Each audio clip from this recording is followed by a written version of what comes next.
Pues yo creo que hay una situación que además muchas veces está constatada en los múltiples y diferentes estudios que bien se han realizado desde universidades, desde entidades, donde refleja que las personas trans pues alcanzamos el pico más alto de muchas discriminaciones. Por ejemplo, si hablamos de la exclusión laboral, y alcanza más del 80%. Y fíjate que digo exclusión laboral y no digo paro, porque muchas veces dentro del colectivo LGTBI u otras entidades, cuando hablan de la situación laboral de las personas trans, siempre dicen las personas trans tienen un alto índice de paro. No, mire usted, entre paro y exclusión laboral hay un matiz muy profundo e importante de explicar.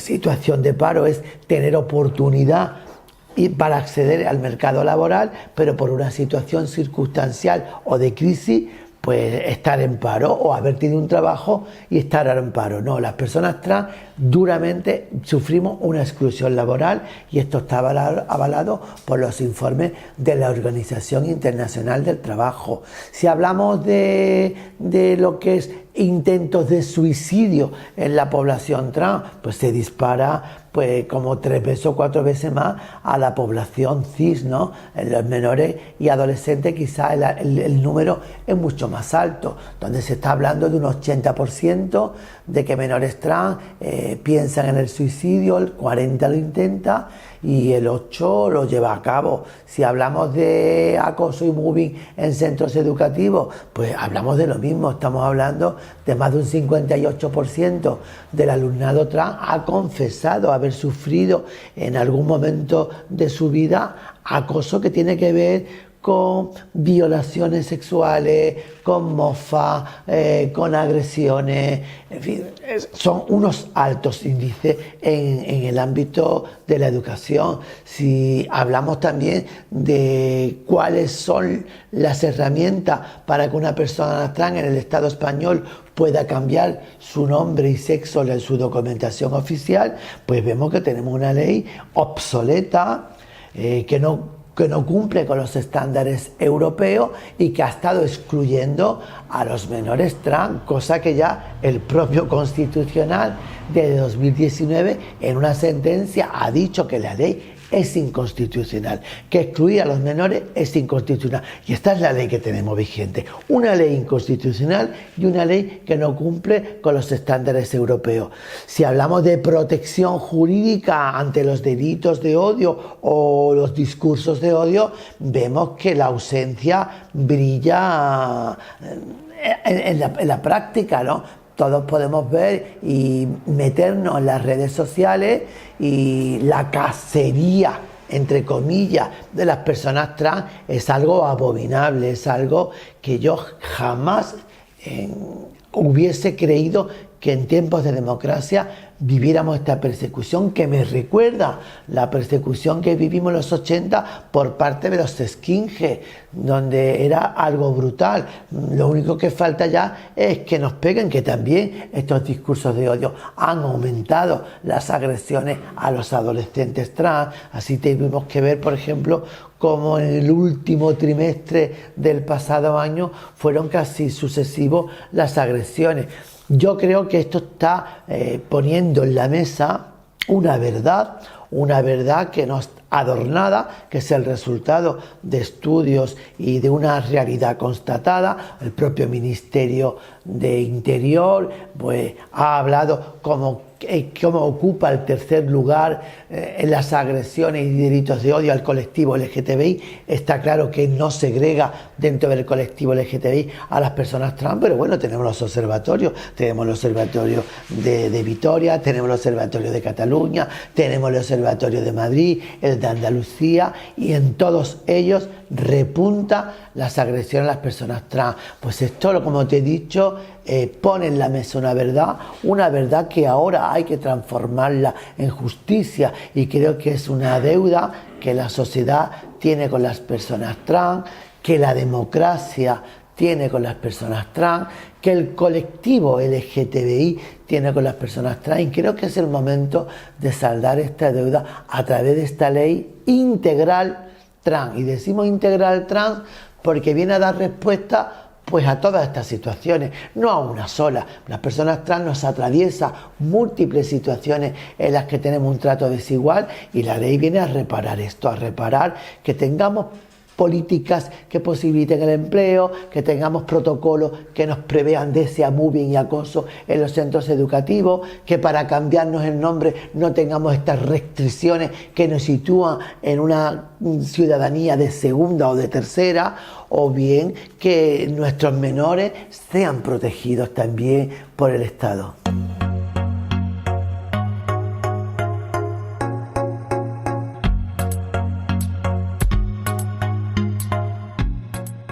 Yo me esperaba que como cualquier de los avances importantes que han caracterizado pues a nuestra democracia, como es el divorcio, el aborto, el matrimonio entre personas del mismo sexo, la propia eutanasia, un derecho último conseguido, ninguno de ellos han sido acompañados de teorías apocalípticas, o sea, de que el mundo se va a acabar, ¿no? Yo recuerdo que con el divorcio, pues los sectores más reaccionarios dijeron, bueno, la familia se va a destruir, los menores, los hijos van a estar desamparados porque no van a tener al padre y a la madre, cuando se ha demostrado después en la práctica que es mejor tener a un padre y a una madre que te ame pero por separado, a vivir una lucha continua de tu padre y de tu madre, o el derecho al aborto, algo que solamente podían ejercer cuando era una prohibición en el Estado español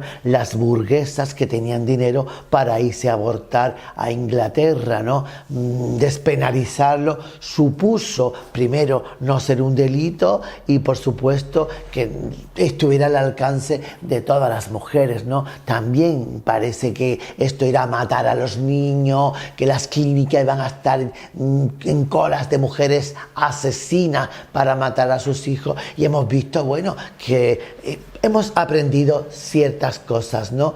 Primero, que los derechos además no obligan, sino garantiza. El derecho al aborto no obliga a todas las mujeres a que aborten. El derecho al matrimonio entre personas del mismo sexo no obliga a todos los gays ni a todas las lesbianas a casarse, pero los derechos garantizan que quien quiera hacer uso de ellos puede hacerlo y al mismo tiempo disfruta de esa igualdad, ¿no? Entonces, yo creía y preveía que la ley trans, al igual que estos derechos, iba a ofrecer una resistencia y además localizada en un sector, ¿no? En un sector conservador, en un sector que tiene una influencia de fundamentalismo religioso y muy situado en la ultraderecha política. ¿Cuál es la sorpresa? Pues la sorpresa es que aquí la gran oposición, y además ejercida con una violencia y una impunidad, viene de un sector de mujeres bien situadas en los partidos políticos, con influencia en cargos incluso institucionales y del gobierno, mujeres que también representan a la academia, mujeres que están en los medios de comunicación y que perversamente, fíjate lo que digo, y que perversamente quieren hablar en nombre del feminismo, cuando el feminismo ha sido una herramienta que ha abrigado y abrazado lo mismo que nosotras, el colectivo LGTBI y el colectivo trans, al feminismo, porque hemos entendido que ambos colectivos, aunque con circunstancias y características diferentes, nos ha oprimido un mismo enemigo, que es el patriarcado y el machismo, y entendíamos que el feminismo como una herramienta que es para luchar contra las opresiones jamás podía ser un vehículo para oprimir, para perseguir y para cebarse contra uno de los colectivos más vulnerables y con muchísimas más violencia contra las mujeres trans. Con lo cual, mucha gente me pregunta ¿qué piensa de un sector del feminismo? Yo como mujer feminista, para decir no, el feminismo no, mire usted, un sector del feminismo no, un sector de mujeres pocas además, pero que hacen mucho ruido por su gran influencia. Mujeres burguesas que yo les diría, ¿dónde han estudiado ustedes feminismo? En la academia, porque ¿en qué asamblea feministas militan? ¿En qué asamblea consensúan sus preguntas? Son mujeres, como te he dicho últimamente, carentes de empatía precisamente porque no han sufrido la opresión, ninguna de las opresiones que sufrimos las mujeres, ni las trabajadoras del campo, ni las Kellys, ni las negras, ni las gitanas, ni las lesbianas, ni las transexuales. Son mujeres que son burguesas, que lo único que entienden del feminismo es lo que han leído en un libro, bien situadas y con una moral que no se diferencia en nada a la moral más ñoña del Opus Dei o de la ultraderecha. Y fíjate si son cobardes que para esconder ese odio hacia las personas trans perversamente utilizan la palabra feminismo.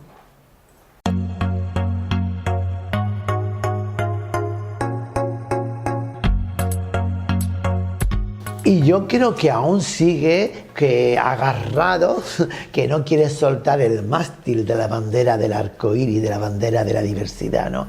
De todas maneras, tiene es muy peligroso cuando lo que tú digas, yo creo que el disenso está hasta legítimo, ¿no? Pero cuando lo que tú dices es similar, porque el fondo, que es el fondo, es el mismo de la ultraderecha, tienes que hacértelo revisar. Porque yo sinceramente tengo que decir, porque todas hemos vivido y esa coletilla no es gratuita tampoco. Tampoco es verdad que haya sido el único partido que ha estado liderando, reclamando estos avances. Todos sabemos que un espectro amplio de la sociedad, como pueden ser organizaciones civiles, feministas, LGTBI, hemos estado ahí como motor de presión para que sucedieran estos avances, ¿no? Incluso a nivel de formaciones políticas, pues tenemos muchísimas formaciones políticas que han liderado y abanderado también estos derechos, pero sí que es verdad que de alguna manera parece que la medalla se la colgó el Partido Socialista. Yo creo que tiene que revisar que esa medalla siga pulida y con brillo, porque últimamente está mohosa y lleve el moho de la ultraderecha, el moho rancio del nacionalcatolicismo y lo digo sinceramente porque me da pena que un partido que tiene muchísimos gays que les votan,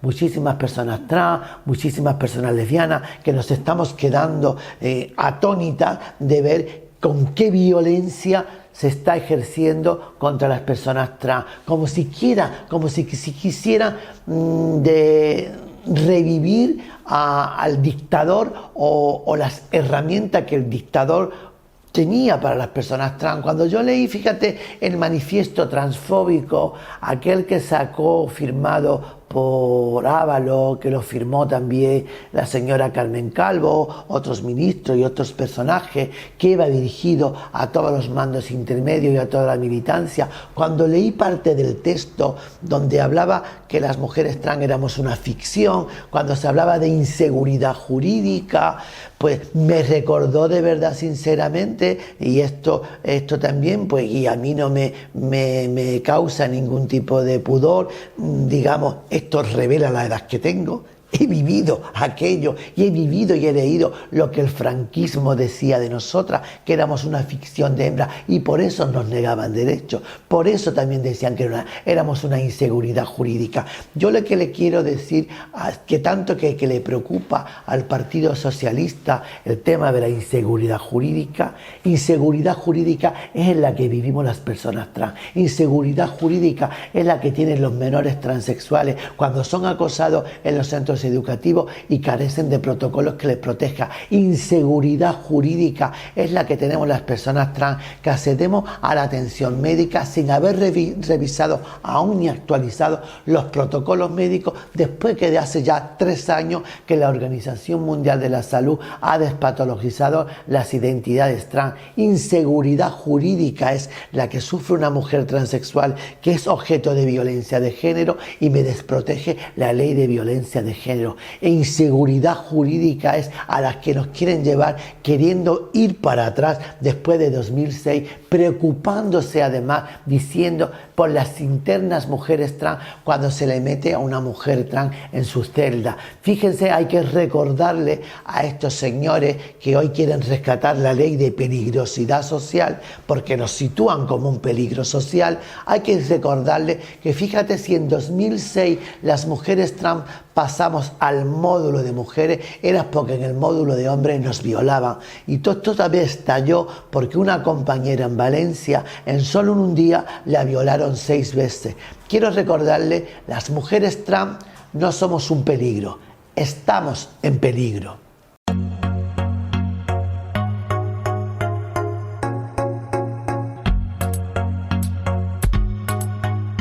Pues el texto que nosotros hemos registrado aún hemos mejorado haciendo el mismo borrador que se ha trabajado en el Ministerio con todos los colectivos. Nosotros lo hemos mejorado en cuatro cosas que notábamos que eran carencias y que además que las personas afectadas no lo hicieron llegar. Vamos a ver, en el tema de la migración, pues el borrador original decía que las personas trans podían tener acceso al cambio en la documentación que pide el Estado español, permiso de residencia, permiso de trabajo, tarjeta sanitaria, etcétera. Pero solamente se lo podrían cambiar si estas personas demostraban que en los lugares de origen tenían persecución. Al final se le pedía a la persona acreditar mediante que nosotros veíamos que era antagónico a la ley. El eje principal de esta ley es la autodeterminación, que la autodeterminación es una herramienta que reconoce a las personas trans como sujetas de derecho, donde su palabra vale tanto como la de las demás ciudadanos y ciudadanas. Nos parecía un acto de discriminación que si las personas españolas íbamos a tener el acceso al cambio legal de nombre sin ningún trámite, como marcan los estándares europeos, que a las personas migrantes las sometamos a un tener que acreditar. Con lo cual, en la ley nosotros eliminamos, en la ley que se ha registrado, se ha eliminado los requisitos de tener que demostrar nada. Lo hemos mejorado también en el tema de las personas trans no binarias, algo que también recomienda Europa desde 2015, viene recomendándolo, y ya hay bastantes países en Europa que legislan sobre el reconocimiento de las personas trans no binarias. La ley hablaba de que hubiera 3 casillas, una para poner mujer, otra para poner hombre y otra para dejarla en blanco. ¿Qué nos dicen las personas tan binarias? En blanco es invisibilizarme. Queremos una casilla que mencione el sexo no binario, como pueden pasar ya, lo he dicho anteriormente, en otros países. Entonces nuestra propuesta, ahí hemos modificado y pedimos una casilla para poner no binario, otra casilla para mujer, otra para hombre y otra para quien lo quiera dejar en blanco, posiblemente para las personas intersex, que a lo mejor nacen y como todavía no conocen cuál es su verdadera identidad, se dejan blanco para cuando decidan una de las 3, mujer, hombre o ni mujer ni hombre. Yo creo que el sumar nunca resta. El Estado nunca puede hacer la política del avestruz y no reconocer que existen otras realidades. Existe una realidad que es que hay personas que se consideran y que se sienten personas no binarias y tiene el Estado que proteger también esa identidad porque forma parte también de las libertades individuales y del principio de la libre autodeterminación.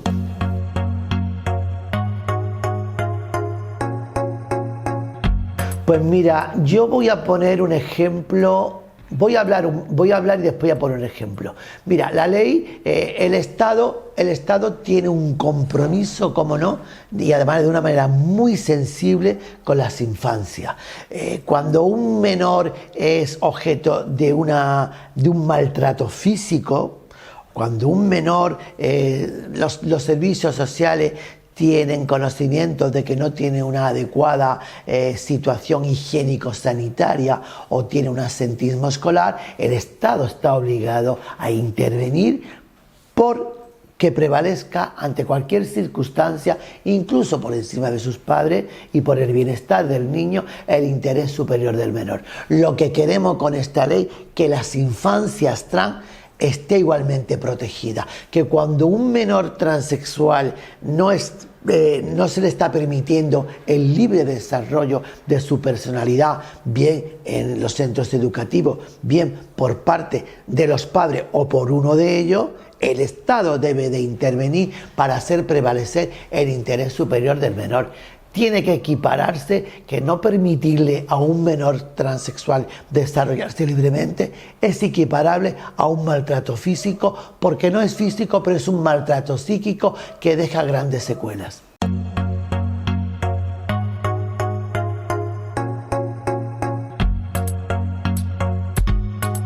Porque yo creo que es importante reconocer, porque si no se reconoce no se puede reparar. Y el Estado debe de reconocer dos circunstancias. Primero, que hay una generación que no muy amplia, porque muchas personas por su mala vida han muerto, y eso es responsable también del Estado. El Estado es responsable por acción o por omisión, o por lo que ha hecho o por lo que ha dejado de hacer. Y ha dejado de hacer muchísimas cosas. No ha implementado en todo este tiempo políticas activas en el empleo, no nos ha protegido del acoso en las escuelas, con lo cual hemos tenido una generación que ha tenido cerrado a cal y canto el mercado laboral, no ha podido estudiar, incluso han sido despojadas, desarraigadas de sus propias familias, obligadas a tener que subsistir de la prostitución, y hoy en el ocaso de sus vidas se ven sin recursos para vivir, viven de la caridad y viven sin recursos. Son tantas personas, pues yo calculo, fíjate, aquí sí que me atrevo a dar un número, yo creo que no superan ni las 3.000 personas, pero estas 2.000 o 3.000 personas tienen que tener un subsidio del Estado que les permita vivir con dignidad el resto de sus vidas. Y esto es justo de un Estado decente y de un Estado progresista y de un Estado sensible con las personas trans. Es una responsabilidad, y reitero, por omisión o por acción del Estado.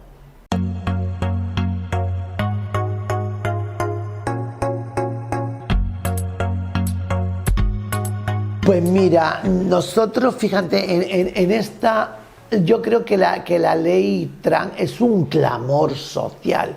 Yo creo que no podemos tener unos dirigentes políticos o unos representantes políticos o un gobierno que mire hacia otro lado y no escuche a la sociedad, no escuche al sujeto político. Si una ley ha sido reclamada de una manera tan brutal como esta, ha sido la ley trans, y eso se demuestra en distintas cosas que te voy a decir. Existe un eurobarómetro que ha dejado claro que España está a favor de los derechos trans.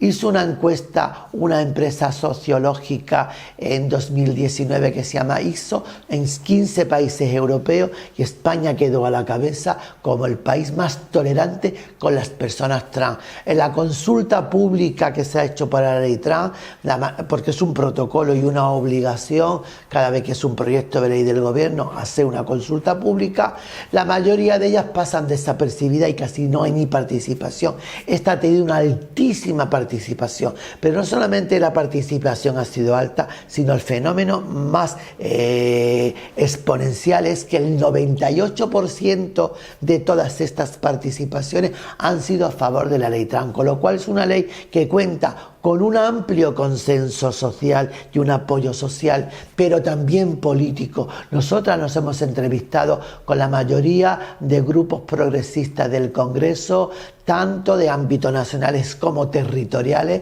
y todos, en su gran inmensa mayoría, están a favor. Algunos después, en el periodo de enmienda, pueden proponer enmiendas por arriba, por abajo, pero es lícito y es lícito el consenso. Pero de manera mayoritaria puedo decir, no hay ningún partido político que se oponga a la igualdad de las personas trans, con lo cual apoyo social, apoyo político y apoyo unánime de las personas trans, porque también tenemos que recordar, y es un factor factor que tiene que tener en cuenta tanto las instituciones, tanto el gobierno, como los colectivos civiles organizados LGTBI. Hay un fenómeno nuevo que se ha dado en esta última década y es la aparición en el movimiento asociativo de las asociaciones de familias de menores trans. Las familias tienen voz para hablar hoy de sus hijas y de sus hijos, y esto lo celebramos las personas trans como un gran avance, porque hemos vivido una época, y te lo digo aquí ya en primera persona, donde las familias nos expulsaban de sus hogares. Fíjate qué cambio más grande y más radical, de expulsar a sus hijos de sus hogares, a acompañarlos con amor, y no acompañarlos, a organizarse para que sus hijos no tengan menos derechos que los demás niños. Eso es un fenómeno nuevo y hay que tenerlo en cuenta y respetarlo. Pero por otro lado, las personas trans cansadas que parte del colectivo LGTBI no tuviera nunca en cuenta las demandas específicas de las personas trans, también nos hemos organizado y hoy tenemos una federación que tiene presencia en 12 comunidades del Estado español y que además entre todas representamos específicamente a más de 4.000 personas en todo el Estado español. Esto quiere decir algo, el sujeto político está organizado y fíjense, lo mismo que las mujeres se empoderaron para luchar por su liberación, las personas trans hoy estamos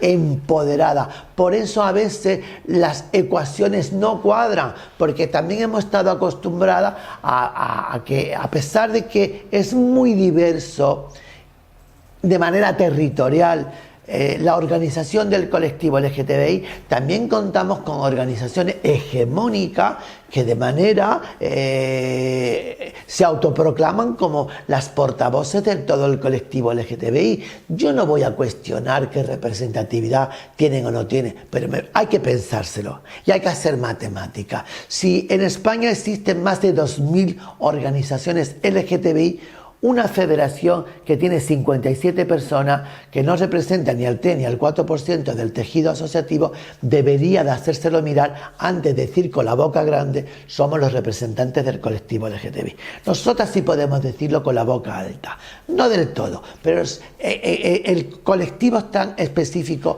en el Estado español, el 80% están organizados en la Federación Plataforma Trans.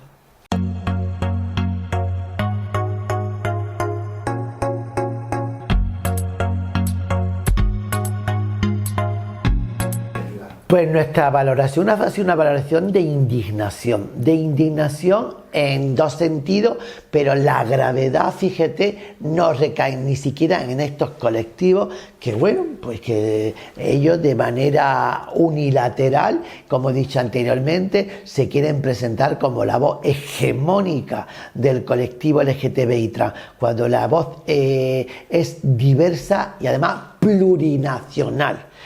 España está organizada en 17 comunidades autónomas, con lo cual tampoco vale ya el modelo hegemónico de una España grande y libre.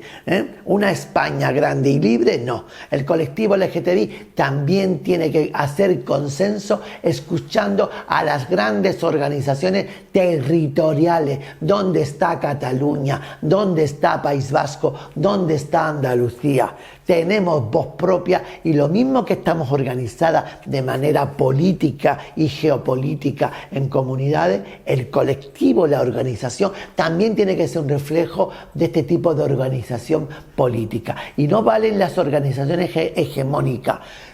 Nos ha parecido indignante que estos colectivos quieran hablar en nombre de la totalidad cuando son una voz minoritaria, a pesar de que son organizaciones, y no voy a esconderlo, porque si algo tengo y algo tiene Marc Ambroyer, es primero que no tiene pelos en la lengua, que despierto muchas admiraciones y también odio por lo claro que habla. También estas organizaciones, pues son organizaciones que han sido satélites del Partido Socialista y por eso también tienen el gran favor económico, político y mediático. Es que hay que decirlo. ¿Por qué manejan esas suculentas cantidades en subvenciones? No es gratis. ¿Por qué cuentan con ese favor político a la hora de entrevistarse? Con fulanos y con setanos, porque bueno, al final y al cabo han tenido una gran función, la gran función de representarnos a todos sin representarnos, de aparecer como una grande y libre, en nombre y ninguneando y menoscabando la pluralidad territorial del colectivo, lo que enriquecemos de todos los colectivos. Yo recuerdo, por ejemplo, cómo en el Consejo LGTBI que se ha formado hace poco, pues Cataluña no está presente y no está presente el FA. ¿Cómo no puede estar presente el FA si el FA es la organización histórica por excelencia que ha dado lugar al nacimiento por la libertad y la disidencia en el Estado español? ¿Cómo no está el Observatori de Cataluña? ¿Cómo no está el Observatori de Vitoria? ¿Cómo no está el Observatorio de Andalucía? Es imposible tener un consejo que se llama Consejo LGTBI de España, cuando aquí parece que nada más que está, como en la época del franquismo, el partido de la Falange. No, mire usted, no, así no podremos avanzar. Nuestro colectivo es un colectivo heterogéneo, plurinacional, y así tiene que ser también el reflejo de las estructuras que dice representarnos a todas y a todos. Y en este sentido, ¿qué me molesta? Pues me molesta el guante que ha lanzado Podemos de una manera deliberada, de una manera irrespetuosa con el colectivo trans y sobre todo de una manera vertical, propio de no una organización democrática. Vamos a ver, señora Irene Montero, usted montó una mesa en la que nos ha tenido sentada a todas 7 meses para trabajar, y ahora de manera unilateral, sin contar con la mesa, sin contar verdaderamente con las personas beneficiarias y afectadas, usted decide fusionar una ley. Y ya desde aquí le digo, eso es un acto de violencia. Nosotras no nos merecemos, las personas trans, después de todo lo que he dicho anteriormente, entrar en una ley saco, en una ley donde todo cabe. No, mire usted, porque eso primero nos borra el trabajo a las personas trans, pero también invisibiliza las causas estructurales de nuestra discriminación. Tan solamente se puede abordar los derechos de las personas trans desde una ley trans.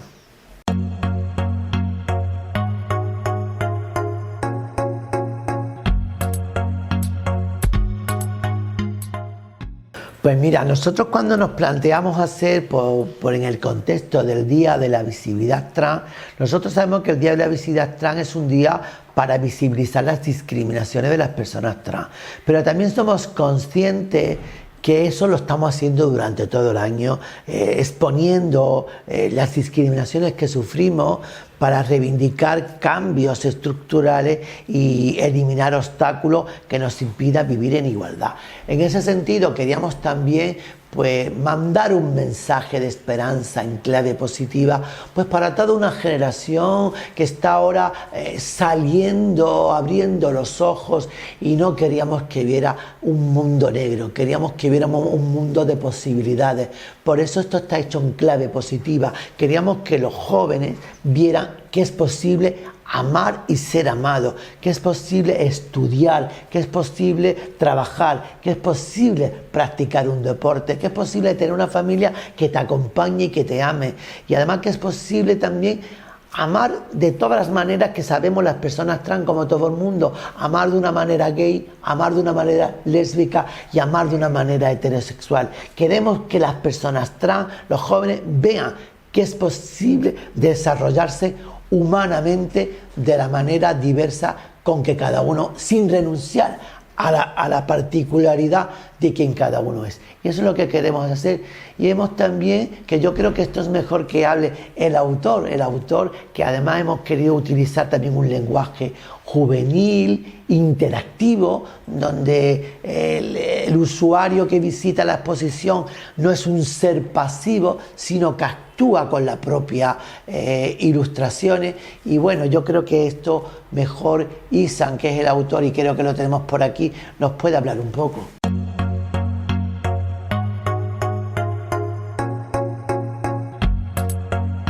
La exposición en sí consta de 15 ilustraciones que te cuentan 15 experiencias de vidas de personas trans. Esta exposición viene a tratar las identidades trans de una forma más positiva, en diferencia a como se suele tratar en la sociedad, que es con el miedo, los prejuicios y el odio que suele estar rodeada esta.